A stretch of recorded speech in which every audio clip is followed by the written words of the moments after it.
à tous dans ce second épisode de notre podcast, une initiative soutenue par l'Agence régionale de santé Auvergne-Rhône-Alpes et portée par la Fondation Action Recherche Handicap et Santé Mentale. Nous sommes enchantés de vous retrouver, toujours en compagnie d'étudiants de l'école VET-AgroSup à Lyon et avec la précieuse collaboration de Sanoa Prod à la production. Aujourd'hui, plongeons-nous dans un aspect souvent méconnu, mais pourtant profondément ressenti par les étudiants en école d'agronomie et vétérinaire, le syndrome de l'imposteur. Ce phénomène émotionnel complexe, exacerbé par la difficulté d'accès à ces études prestigieuses, pèse lourdement sur l'estime de soi des étudiants qui peinent parfois à croire qu'ils méritent réellement leur place. Nous sommes confrontés à une réalité où la compétition est féroce, les exigences académiques sont élevées et où chaque réussite est accompagnée d'une ombre d'incertitude. Les étudiants, malgré leur accomplissement, peuvent être assaillis par des doutes persistants quant à leurs compétences et à leur légitimité au sein de cette communauté. Les témoignages que nous allons partager aujourd'hui sont le reflet d'une expérience commune, où l'accomplissement académique peut parfois se heurter à une bataille intérieure contre le sentiment d'être un imposteur. Ensemble, explorons les racines de ce syndrome, partageons des témoignages et cherchons des pistes pour surmonter ces doutes qui peuvent entraver la croissance personnelle et professionnelle de nos futurs agronomes et vétérinaires.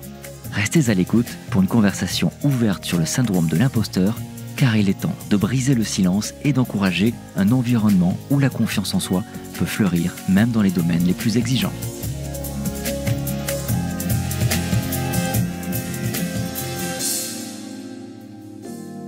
Bonjour à tous et bienvenue dans Positive. Donc on est là pour vous présenter un petit podcast sur le syndrome de l'imposteur.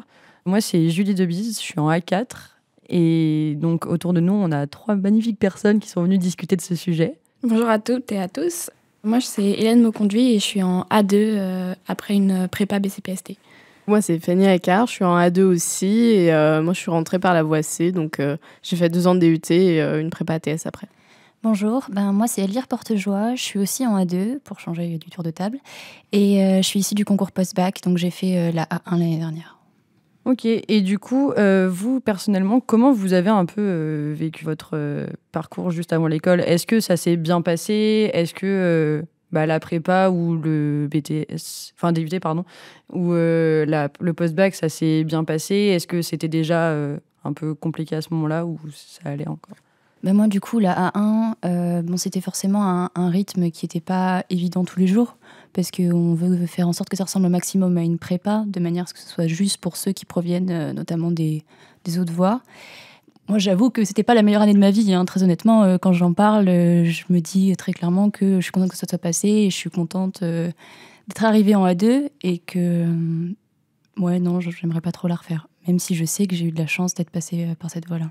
Est-ce que la sélection, même avant le bac, avant d'avoir le bac, avant de savoir que tu étais prise en A1, était aussi stressante ?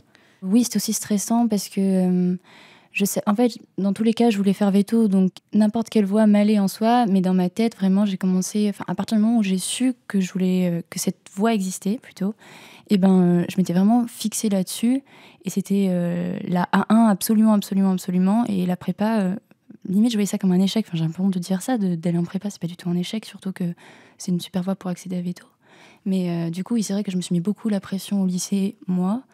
Mais bon, après, une fois que j'ai eu le concours, c'est bien redescendu et j'étais à l'école, quoi. Donc, j'avais conscience de ma chance, quoi. Et toi, Fanny, ça s'est bien passé quand même ? En vrai, oui, parce que moi, à la fin de mon DUT, en fait, j'avais passé un DUT un peu compliqué, parce que c'était pendant la période du Covid, tout ça. Et la deuxième année, c'était un peu une sorte de retour de flamme, en fait, du Covid, qui faisait que j'avais une période pas mal d'angoisse. Et du coup, ça avait un peu impacté sur mes résultats. Et en fait, je pensais pas avoir les résultats pour aller en ATS, donc j'étais un peu en mode, on s'en fiche, on va faire ça comme ça. Et finalement, en fait, c'est passé. Et pareil, l'ATS, en vrai, pour moi, c'est plutôt bien passé. C'est aussi un rythme de prépa, peut-être un peu moins soutenu que la BCPST. On a un peu moins de matière. Donc du coup, il y avait juste ce côté où pas mal de gens travaillaient beaucoup et d'autres, ils avaient des rythmes de travail qui étaient pas les mêmes selon les personnes, quoi. Et qu'est-ce qui t'a fait choisir la voie du DUT par rapport à la prépa classique? Le fait que je n'ai pas été pris en BCPST.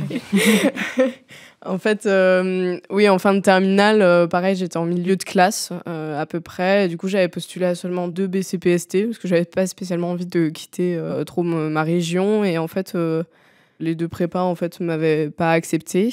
Et du coup, je savais que la voie C existait. Donc du coup, j'étais partie en DUT par rapport à ça pour pouvoir aller en ATS après. Je sais pas si je peux rajouter un truc parce que du coup je me sens encore plus nulle d'avoir dit que c'était un échec d'aller en BCPST.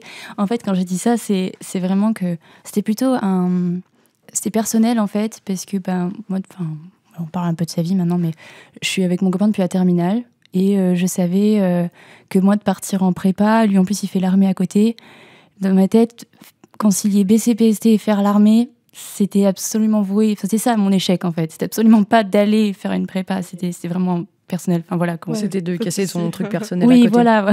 Je veux pas que ça soit mal interprété ou quoi. Pas de souci. C'est ça aussi qui est intéressant quand on arrive en A2, on a tous des âges différents, on a tous des profils différents avec des études différentes et c'est aussi ça qui est intéressant de voir tout le monde différent, quoi. Ouais, carrément. Enfin, on arrive du coup tous au même endroit, peu importe le parcours, et du coup ça c'est cool. Ouais, et c'est ça. du coup on arrive aussi à se complémenter sur pas mal de trucs, parce que le fait qu'on vienne d'horizons différents, ça fait que on n'a pas été formés pareil, donc on se complète, quoi. C'est aussi une source du coup de syndrome de l'imposteur, comme c'est le thème de ce podcast. Ça tombe bien. Est-ce que pour vous, vous avez une définition en tête de ce que c'est le syndrome de l'imposteur? Tu veux y aller, Fanny? Je dirais, il me semble que genre malgré que ce soit un fait, que t'aies réussi dans plusieurs choses, t'as l'impression que soit c'est un peu une question de chance ou voilà, une question de hasard, donc de pas reconnaître en fait tes qualités, tes compétences. Pour moi, ce serait ça. Et toi? Oui, voilà. Enfin, pour moi, c'est juste la sensation de pas mériter ce qui nous arrive, de pas mériter d'avoir la chance d'être à notre place. Enfin, et en plus, c'est un syndrome vraiment c'est tes propres pensées qui te font dire ça, et limite, tu tombes dans la paranoïa quand il y a des gens qui te disent des petits trucs. Tu te dis, mais ils ont raison. Enfin. Ouais, tu te sens pas légitime en fait d'être là où t'es, ouais, carrément. Globalement, d'après nos recherches, c'est vraiment ce que vous avez dit, c'est considéré vraiment comme un doute maladif, et ça consiste vraiment à nier le fait que vos réussites et vos accomplissements personnels et professionnels, ils sont vraiment dus à vous. C'est parce que vous avez travaillé pour ça, parce qu'on a travaillé pour ça, qu'on est là maintenant. Et est-ce que ce syndrome, enfin ce sentiment, c'est un peu dissipé depuis le début de l'année, ou il y a des vagues différentes? Pour moi, en vrai, il y a pas mal de vagues. En vrai, au début de l'année, j'y pensais pas trop. En fait, c'est un peu quand moi, je suis face, entre guillemets, à mes réussites. Moi, quand j'ai eu, par exemple, les résultats du concours, on me disait que j'avais été admise, que j'allais à Vetagro, tout ça. Je me rappelle quand ma mère elle a dit à tout le monde, même des gens, ses collègues de travail, tout ça, je dis, c'est bon, je vais pas gagner à la loterie, je suis en veto. C'est vrai que c'est un concours qui peut être assez dur, tout ça, mais t'as l'impression, du coup, t'as tout le monde qui dit, elle est en veto, elle est en veto. Et après, quand tu rentres à la maison, tu te dis, t'as vu le chat, il fait ça? Enfin, Ouais, il a quoi là? Ça c'est une très bonne expression du syndrome de l'imposteur. Je ne sais pas. Ouais, c'est ça. Quand tes parents ou ta famille viennent te voir en mode, du coup, mon chat, il a des croûtes sur le dos, c'est quoi? Aucune idée. Je sais pas avoir un veto. Ouais, c'est ça. Je ne suis pas encore vétérinaire, maman. T'es pas encore veto? Bientôt, mais pas encore. Ouais, c'est ça. Et du coup, il y avait un peu ce truc-là. Et aussi, par exemple, à demander aux autres de ma classe où est-ce qu'ils allaient, s'ils avaient réussi, tout ça. Parce que du coup, dans ma prépa, on a été 4 admis en école veto. On était 5 admissibles, en fait, 5 à aller aux oraux pour le concours veto. Il y en a un qui l'a pas eu, du coup. Et du coup, c'était un peu ce truc de « Ah, est-ce que je lui demande ?» Il y avait un peu ce côté de marcher sur des œufs, parce que tu avais l'impression que les gens soit pouvaient t'en vouloir, ou c'était comme montrer ta réussite par rapport à ce que les autres avaient pas eu, ou des choses comme ça. En fait, tu vis un peu le rêve des autres, donc tu as aussi une sorte de pression. Donc moi, j'avais eu un peu ça au résultat du concours. Ouais, mais en premier, tu vis ton rêve. Ouais. Oh, c'est beau. Et aussi, moi, ça m'arrive encore de le ressentir, par exemple, quand on a des TP ou ce genre de choses, quand on doit, par exemple, ressortir des connaissances, tout ça, et que parfois, j'ai pas forcément les bonnes réponses, ou alors j'avais pas ce truc-là, je suis en mode « Putain, j'ai pas tant travaillé que ça. » Et il y a un peu ce côté de tu fais rien, pourtant, t'as eu ce truc, et Et voilà, et parfois ça fait un peu comme ça, des espèces de vagues. Je sais pas comment c'est pour toi. Si juste je peux te couper par rapport à ce que tu disais des TP. Enfin, je suis allée rarement en amphi, mais il y a quelques fois où j'y étais et tu y étais aussi. Et enfin, toi, t'es pour moi la personne qui pose des questions en amphi, genre souvent, et t'as des remarques hyper pertinentes. Et justement, toi, t'es la personne qui me dit, qui me fait dire, oula, elle sait beaucoup de choses. Est-ce que moi je l'ai ces choses-là, tu vois? Donc vraiment, on n'est pas d'inquiétude sur ça. Hein. Et en réalité, c'est parce que j'ai l'impression de pas savoir tant que ça. Et je pense que ça pourrait aussi venir genre pour les conseils futurs, mais ce truc de un peu accepter que t'as l'impression d'être bête ou alors que t'es bête, et en fait poser des questions bêtes et un peu être libéré de ce truc d'avoir peur de poser une question bête par rapport à ça. J'arrive pas à ça. Moi, j'imagine vraiment les gens dans la classe qui font mais elle a pas compris ça, mais elle est débile. Elle est débile ou quoi? Ça paraît quand même logique. Et vraiment, même si moi je comprends pas, ça arrive souvent en amphi, ou du coup, j'y vais pas en amphi, mais en TP, on me dit est-ce que c'est bon, tout le monde a cette notion, tout le monde acquiesce. Moi je l'ai pas, mais tu vois, comme je vois que tout le monde a l'air de comprendre et ça paraît logique, je n'ose absolument pas poser la question, quoi. Tu vas pas faire perdre t'as l'impression d'avoir un wagon de retard et que tu vas faire perdre du temps aux autres. Carrément. Moi j'ai vraiment un problème avec le regard des gens, pour le coup. Ouais, moi aussi. Mais le regard des gens, t'as l'impression que ça passe par-dessus tout. Ouais, de fou. Ouais, mais carrément. Moi, juste en étant en TD tout à l'heure, ils nous posaient des questions sur des maladies, genre t'avais les symptômes et tu devais trouver les maladies, et là j'étais... Ouais.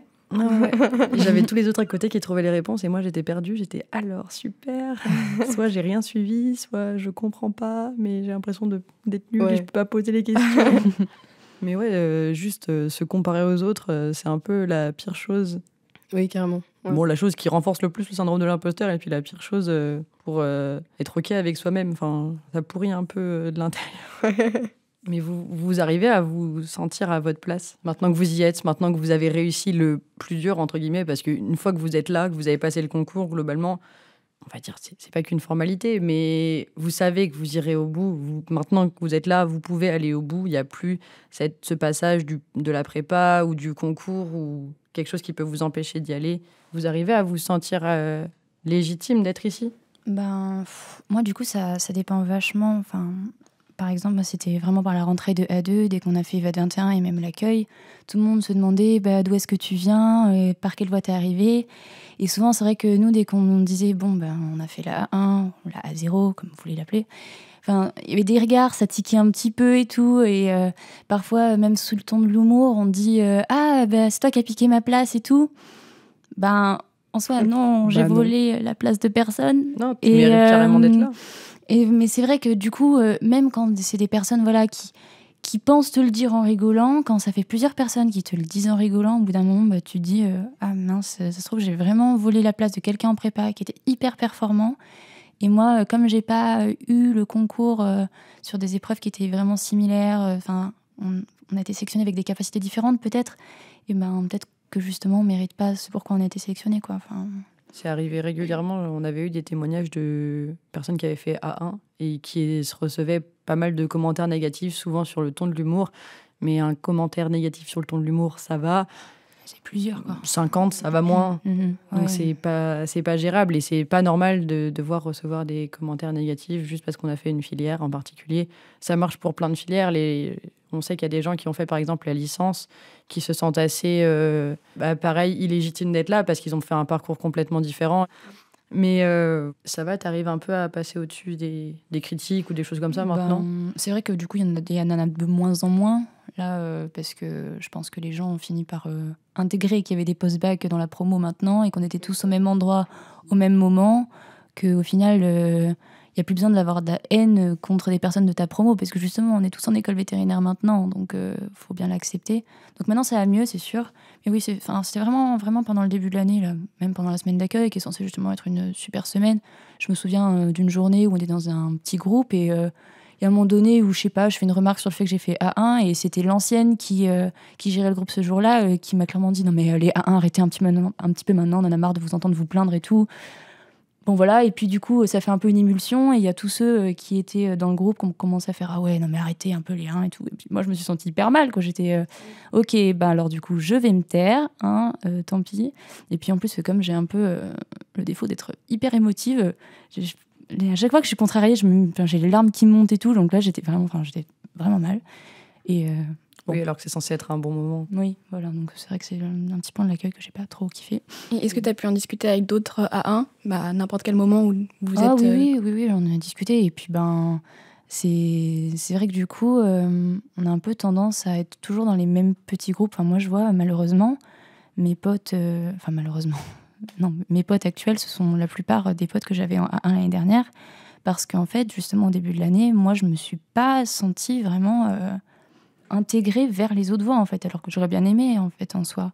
Mais même pendant VET21, on allait courir avec d'autres personnes, tout ça, et on essayait de nouer contact et tout. Et puis, t'as beau parler un petit peu du chemin que t'as eu, de l'année dernière et tout le temps, tu te fais casser parce que t'étais déjà en école, parce que c'est bon, c'était facile pour toi et tout. Enfin... Oui, bon, faut être honnête. C'est aussi parce que beaucoup de monde aurait aimé passer par là. Ah parce oui, que... mais j'en doute pas. Hein. Ah oui, non, mais c'est certain. Je me plains absolument pas, mais j'ai de la chance, je le sais. Hein. T'as bien de la chance, c'est sûr. Et puis t'as travaillé pour. C'est pas arrivé non plus du jour au lendemain. Il y en a beaucoup qui sont refusés à l'entrée de A1, enfin, avant même d'intégrer la A1. Bah oui, donc c'est que tu l'as mérité d'être là. C'est pas arrivé de nulle part. C'est ce que je me dis aussi, quoi.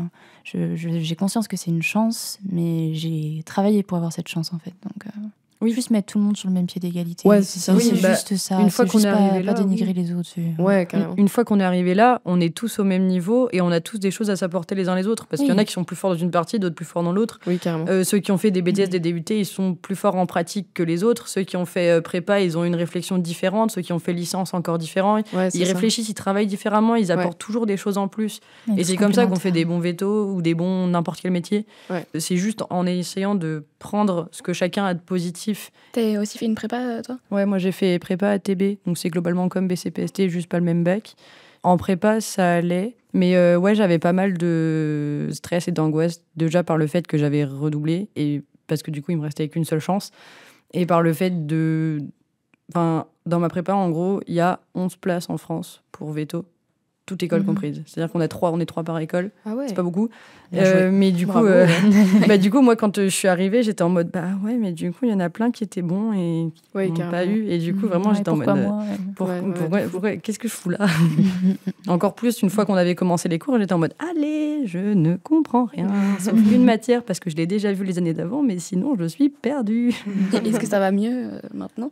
Oh bah on s'améliore. Mais c'est pas parfait. De toute façon, ça va être compliqué d'être parfait. Mais il y a plein de moments où je me dis, que ce soit pour l'école ou pour autre chose, pourquoi j'arrive à faire ça? J'ai rien fait pour. Genre, ça sort de nulle part. J'ai l'impression de pas du tout être compétente pour ce que je fais. Il y a des fois où il y a des questions posées, bah ouais, comme tout à l'heure en TD, mais même en cours où des fois ils posent des questions, il y a des élèves qui font, bah ouais, c'est évident, c'est ça, et moi je suis... Ok. Et puis bon, il y a des profs, mais genre, ils font bien quand même en sorte de te montrer que tu sais pas. Genre, ou si t'arrives pas en sachant ton cours, genre en TD, c'est problématique au point de tu vas rien pouvoir faire, tu vas rien comprendre, tu vas être un poids pour le TD. Ça aide pas des masses à être à l'aise. J'avais échangé pas mal aussi avec des gens qui étaient un peu plus avancés dans les années de veto, genre des A5, des A6, et en fait... T'avais toujours l'impression que, en fait, tu savais rien quand tu sortais de l'école, que t'as l'impression de... Mais tous les vétos le disent. Ouais, c'est ça. Il y en a plein qui disent, l'anatomie de première année, c'est quoi? J'en ai aucun souvenir. C'est ça. Il y en a plein qui se souviennent pas et qui essayent justement de faire déculpabiliser les étudiants en disant, de toute façon, vous vous souviendrez jamais de tout. On vous parle souvent de plein de choses. Il faut être hyper précis dans tous les domaines. Il faut savoir toutes les maladies super rares. Bah non, le principe d'un super rare, c'est que tu le vois pas souvent. C'est vrai. C'est une bonne transition vers le pratique, la deuxième partie qu'on voulait aborder.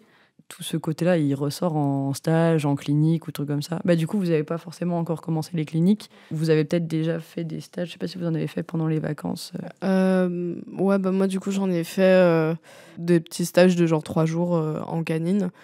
Et du coup, par rapport à ça, en fait, j'avais pas trop le stress de savoir ou pas savoir parce que vu que j'étais pas encore dedans, c'est vrai que je me disais, bon, à la rigueur, si je sais pas, j'aurai le temps d'apprendre ailleurs. Mais c'est vrai que pour les stages, je m'interroge un peu, surtout en première année où, vu que c'est pas mal de stages découvertes, on va peut-être probablement pas mal faire la plante verte. Et c'est vrai que j'ai un peu cette appréhension. Spoiler alerte, oui. Non, ça dépend de là où vous allez. Il y a toujours des endroits où il y a des bons vétos. Il y a plein de bons vétos, mais il y en a plein, pas toujours plein qui sont pédagogues. Et du coup, il y en a qui vous feront faire des choses, ça, faut pas s'inquiéter. Ouais, carrément. Et un peu cette peur de... À la rigueur, ils te montrent ça une fois et... Ils pensent que tu sais faire après. Et tout. Ouais, c'est ça. Et du coup, genre, ils te laissent tout seul et tu fais « Ah, ok !» Alors que tiens, tu sais faire maintenant. Non, je t'ai vu faire. Et toi, Elvire, t'as déjà fait des stages? Ouais, bah, du coup, avec la A1, on a la chance d'avoir un stage obligatoire de 10 jours. Donc, moi, j'ai fait 10 jours en rural pur et dur l'année dernière. Où, en fait, pour le coup, je m'étais vraiment dit, tiens, je vais faire de la rurale. Parce qu'à la base, quand je suis rentrée à l'école, c'était pas forcément ce qui me branchait le plus. Mais j'étais ouverte à toute possibilité. Et ouais, c'était vraiment incroyable. La preuve, je suis rentrée chez moi après, je fais waouh, je vais habiter là-bas, je veux une charolaise dans mon jardin. Enfin, non, c'était vraiment super. Et en plus, j'avais un maître de stage qui était extrêmement pédagogue. Là, pour le coup, en A1, t'apprends rien de veto.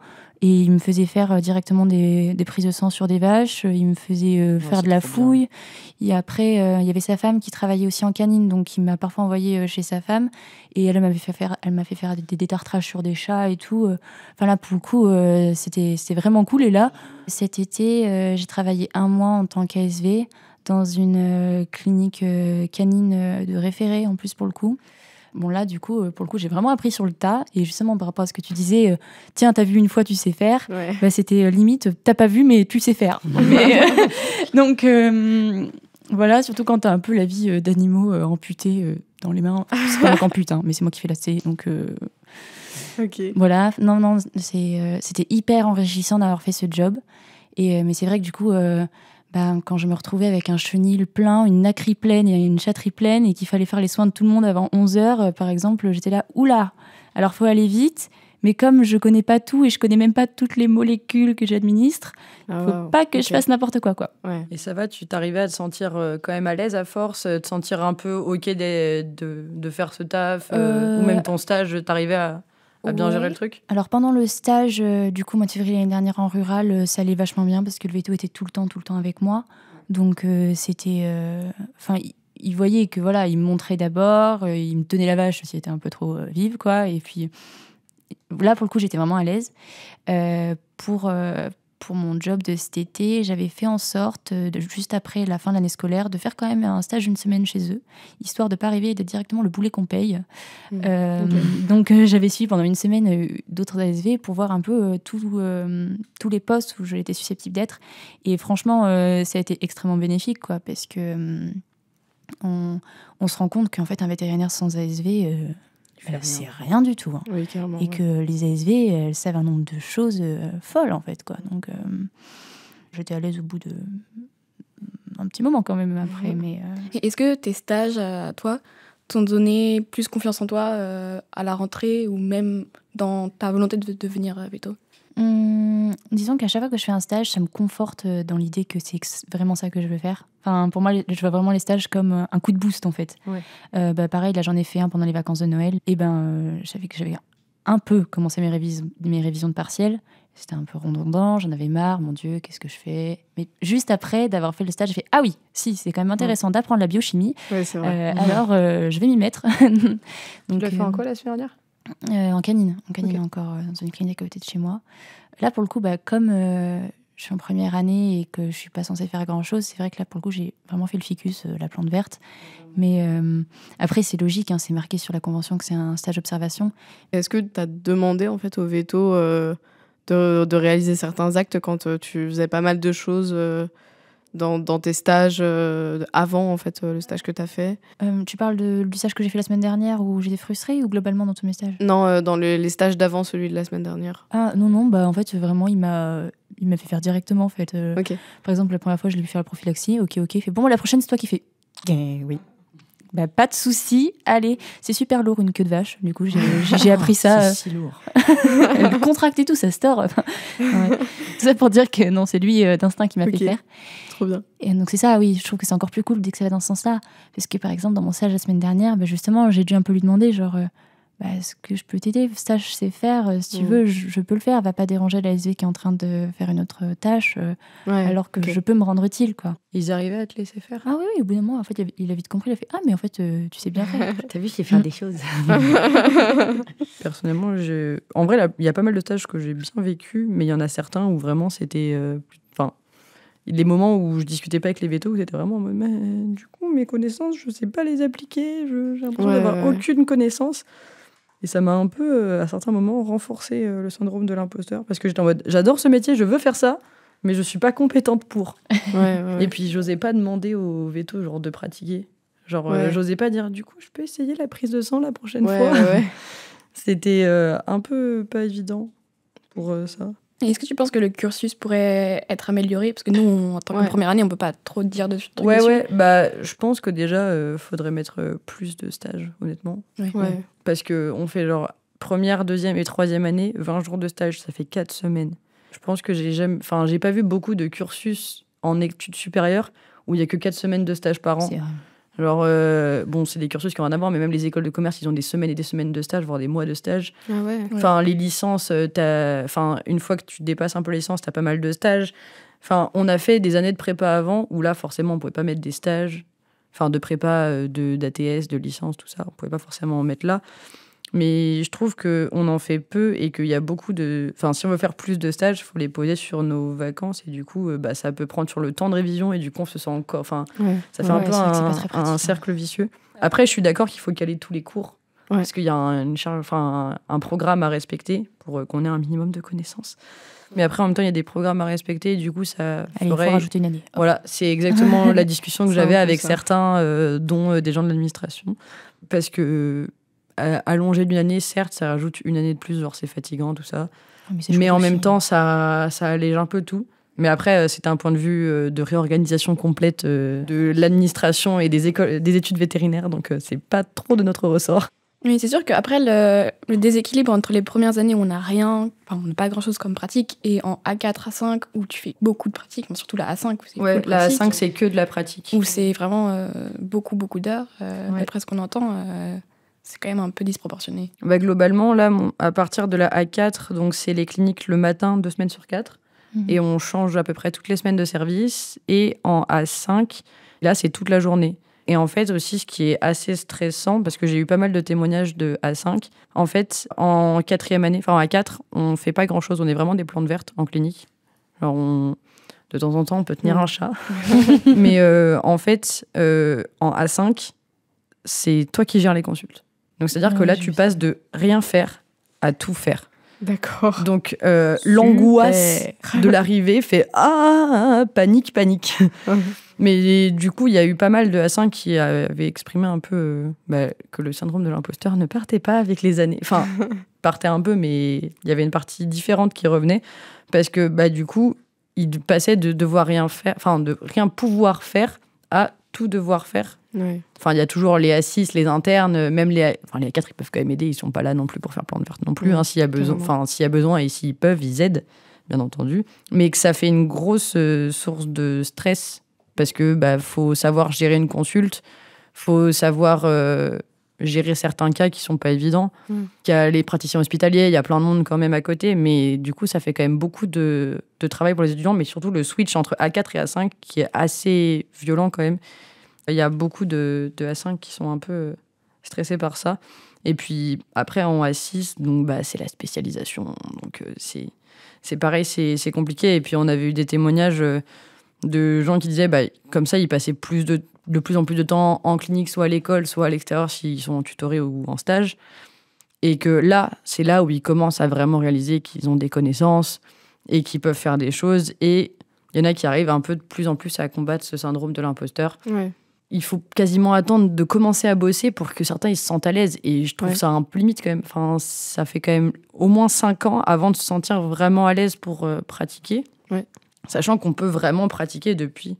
Bon, je compte la A3 parce que la A3, on a commencé à faire pas mal de stages et du coup, on se sent plus à l'aise. Mais du coup, c'est qu'à partir de ce moment-là où on commence un petit peu à pratiquer, donc il y a eu 4 ans de pratique avant d'être correctement à l'aise. Et donc, ça peut vraiment pas être évident pour pas mal de monde. Et il y en a plein pour qui... c'est pas évident et le syndrome de l'imposteur est hyper présent. Et du coup, est-ce que vous avez des petites solutions pour vous aider à contrer un peu tout ça et vous sentir un peu mieux? Moi, j'appelle mes parents le soir en pleurant. Non, je rigole. Non, mais c'est vrai que le soutien des proches et même qui sont pas en veto, souvent aussi, ça fait du bien en fait. Ça fait sortir de là. Ouais, parce que c'est vrai que c'est super, hein, on pourrait vivre en autarcie sur ce campus et jamais en sortir, mais ça fait du bien aussi d'entendre des voix extérieures qui disent mais c'est super ce que t'as fait, tu te rends compte de là où t'es, c'est incroyable et tout. Juste, ouais, parfois ça fait du bien. Quand on balance un peu des paillettes sur toi, là, ça fait du bien. Tu sais, c'est allez, dites-moi que je suis bien. Ouais, dites-moi que je suis forte. Mais ouais, moi je joue beaucoup sur la culpabilité en fait, du syndrome de l'imposteur, de coupable, toujours cette histoire de peut-être d'avoir pris la place de quelqu'un, mais bon, moi j'ai mes parents qui me disaient pour l'histoire de est-ce que t'as pris la place de quelqu'un ou pas. En fait, les concours, tu les réussis, pas parce que t'es meilleur que les autres, mais parce que les autres ont été plus nuls que toi. Enfin, c'est une question de... Les concours, c'est compliqué parce que tu te places par rapport aux autres. Parce que t'es pas responsable de leur échec. Oui, carrément. Toi, t'es responsable de ta réussite. C'est déjà largement suffisant et largement gros. Effectivement. Et c'est super dur parce qu'on sort de filières, quelle qu'elle soit, super compétitives, où on se comparait tout le temps aux autres. Ouais, et carrément. le but, c'était vraiment d'être meilleur que les autres. Ouais. Et on arrive à un système où il faut juste avoir plus de 10 pour passer. Donc en gros, il faut juste être dans la moyenne pour s'en sortir. Et ça marche très bien juste d'être dans la moyenne. Et sauf que c'est super dur de reprogrammer son cerveau pour oublier de se comparer en fait. De déconstruire toute la compétition que la prépa ou la TS, je suis sûre la TS elle a mis en place aussi parce que c'est carrément. Quand même un concours. Ouais, bien sûr. Et puis même accéder à la prépa intégrée, ça met quand même un stress, une notion de faut être le meilleur. Et du coup, maintenant, faut réussir à casser tout ça.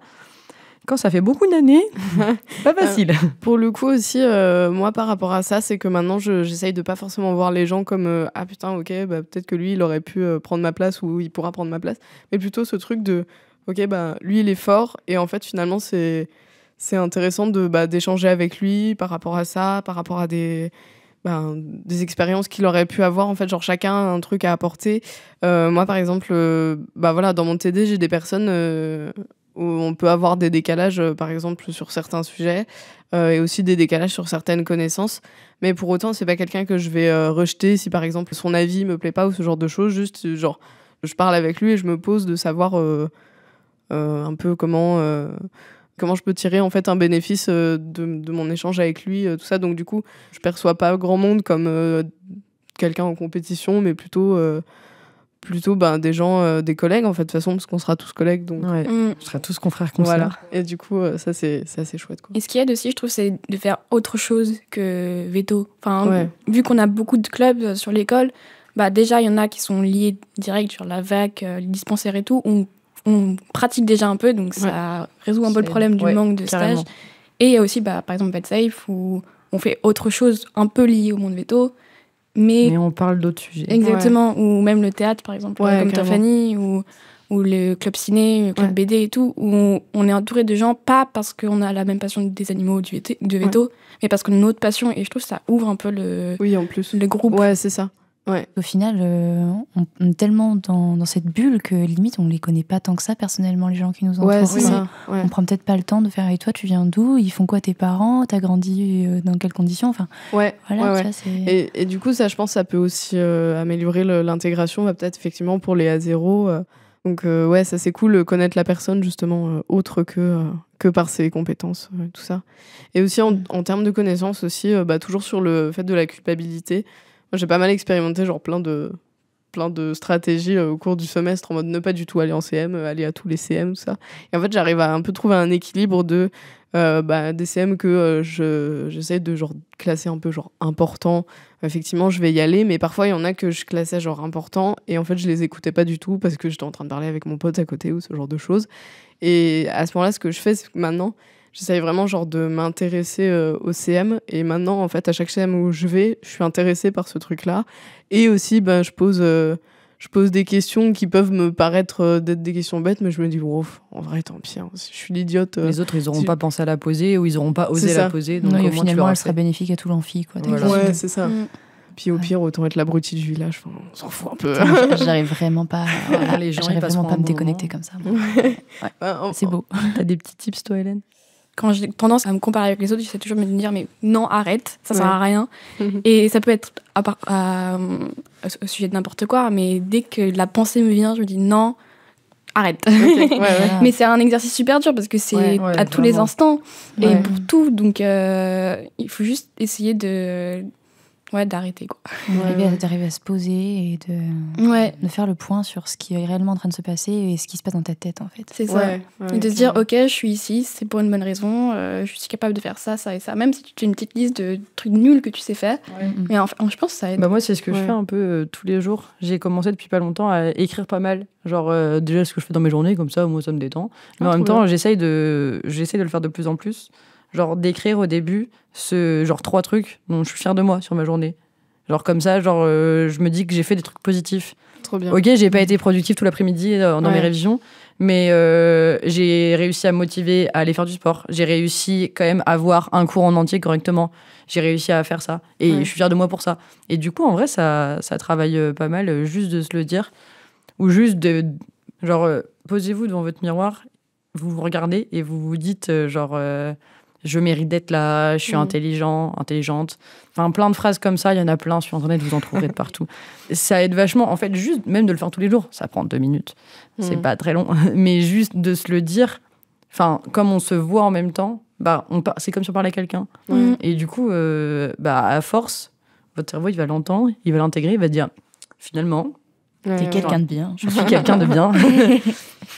Et puis, si vous vous intéressez un peu au syndrome de l'imposteur et que vous voulez lire un peu plus, il y a la thèse de Marie Enfedac, c'est une thèse de Toulouse sur le syndrome de l'imposteur, qui fait 100 et quelques pages, certes, mais où il y a plein de trucs intéressants sur le sujet. Notamment un test pour savoir si on souffre du syndrome de l'imposteur. Si vous voulez, vous testez. Après, si vous vous sentez pas bien sur certains sujets et que vous voulez en discuter, il y a toujours plein d'aides qui sont là pour vous. Déjà, pour les gens qui sont sur l'école Veto de Lyon, il y a l'association VetSafe. On est là si vous avez besoin de discuter avec quelqu'un qui vit un peu la même chose que vous. Après, il y a toujours des gens de l'administration. Il y a la cellule d'écoute par les profs. Il y a des psys qui sont mis en place. Mais après, si vous voulez vraiment parler à quelqu'un d'extérieur à l'école, il y a des lignes d'écoute. Comme par exemple, pour Lyon, il y a la Nightline, gérée par des étudiants bénévoles, que vous pouvez appeler. Ça va entre 21h et 2h30 du matin. Vous pouvez les appeler si vous en ressentez le besoin. Et il y a un site, c'est fage.org, fage.org, qui montre plein de dispositifs de soutien. Peu importe le sujet, ils sont là pour ça. Et puis, il y a d'autres aides au niveau national, si vous voulez chercher. Il existe des psys en ligne, si vous n'en trouvez pas autour de chez vous. Et il me semble qu'on a le droit à une dizaine de séances de psy aussi, en tant que jeune, gratuites. Oui, Donc, qui sont vraiment, financées par l'État. Donc, n'hésitez pas, si vous sentez le besoin de quelque chose, n'hésitez pas à en parler. Et puis, il y a des sites comme Psycom, qui sont des ressources numériques pour vous aider. Merci beaucoup à toutes les deux d'être venues, c'était super sympa. Merci d'avoir raconté tout ça. Au revoir. Merci, au revoir. Au revoir. C'est le moment pour nous de clôturer ce podcast enrichissant, soutenu par l'Agence régionale de santé Auvergne-Rhône-Alpes et porté par la Fondation Action Recherche Handicap et Santé Mentale. Un immense merci également aux étudiants de l'école Vétagro-Sup à Lyon et à Elsa Piquet de Sanoa Prod pour avoir façonné ces moments précieux de partage.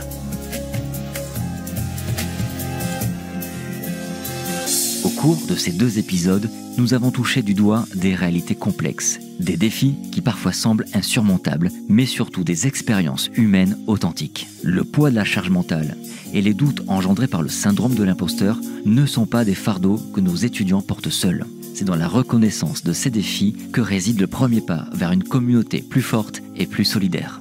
En terminant, nous aimerions rappeler que des ressources sont disponibles pour vous accompagner dans votre parcours de santé mentale durant vos études.